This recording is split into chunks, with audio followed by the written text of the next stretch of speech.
name is Michael Callahan. I'm with Mark Golden Associates. I live on the coast of Mississippi, and my focus in the field, in addition to being a attached board member, is in the area of employment. And if we looked at Nancy's story as a policy challenge, it would beg the question, what should be the proper set of supports that Nancy should have had available to get the job she has now. It's a wonderful thing that she was able to do that herself. A lot of people try and aren't able to. So let's examine some of that. And the first really meaningful approach to solving the issue of people who need job site supports beyond the preparation activities that have been so common in our history was supported employment. Supported employment began evolving in the late 70s and throughout the early 80s and became official in our country with statutory language in 1986 in the Rehab Act reauthorization of 86. And so it's set into place now 24 years of a powerful idea that provides much of the support that people need in order to meet the demands of employers in workplaces through the availability of a job coach working either directly with the supported employee and hopefully as we gain awareness ourselves with the employers too, to augment what we refer to as natural supports. Many people, probably more than half of the people who are in the programs, that 420-something thousand people who are kind of waiting, will be able to benefit from good supported employment services alone in a competitive way, in a way that the demands of the employer's open job are met head-to-head with the support of a job coach. However, as supported employment began to evolve through the late 80s and into the 90s, we began to see a thorny problem that the post-employment services of supported employment in and of themselves did not address. And that is, when you look at workplace demand set by each employer at an increasingly concrete level, particularly following the Americans with Disabilities Act, it's been an employer's best interest to be as clear as possible of what is expected for any employee for any job. We refer to that as demand employment. And we began to see that as we work with people whose disabilities were increasingly significant in their lives, that workplace demand became an absolute barrier. And we had to begin to look beyond workplace support. But that puts a lot of pressure on that job coach and on that employer to interact with a person whose disabilities are the most significant, the most complex, to have both employer supports and job coach supports really completely deal with the demands of the workplace.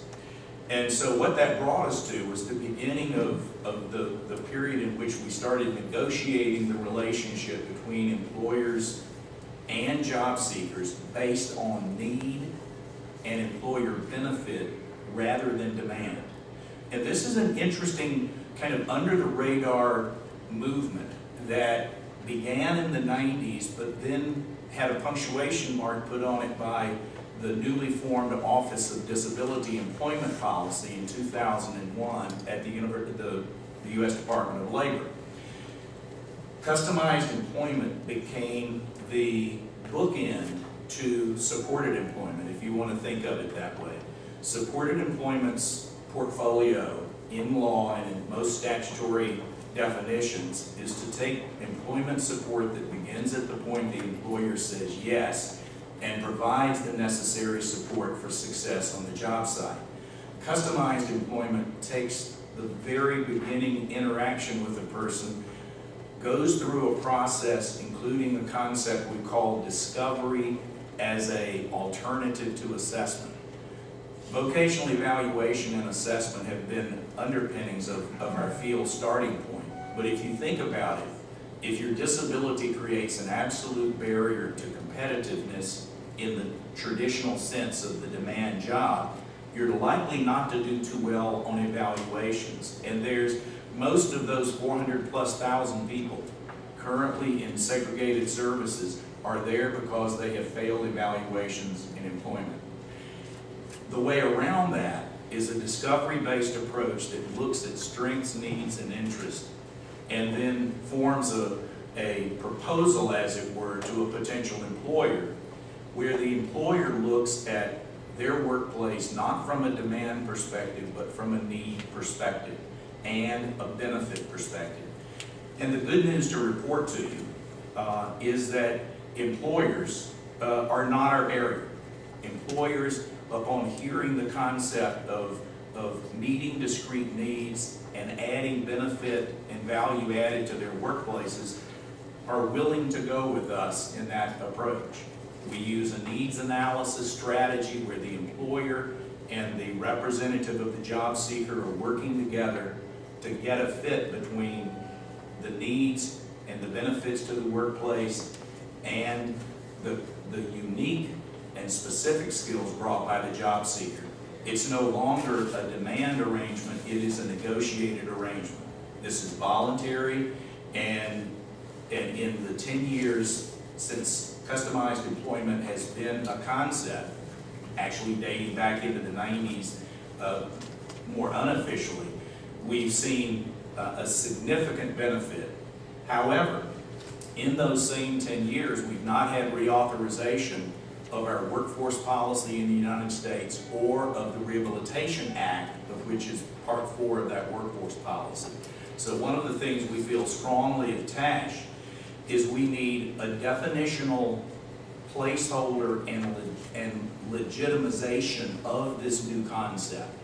Right now, it is very easy to dismiss the set of services that are needed to customize the relationship if you don't have any official standing in law or statute at all, and we don't at this point.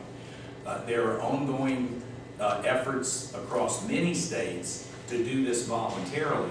The TASH feels that if we could get definitional changes within both the Title I of the Workforce Investment Act and within Title IV of Rehab, that the door would be open to many of our constituency that without this are probably going to remain predominantly in that group of people of the 420,000 plus who are not seen as employable in the traditional demand way.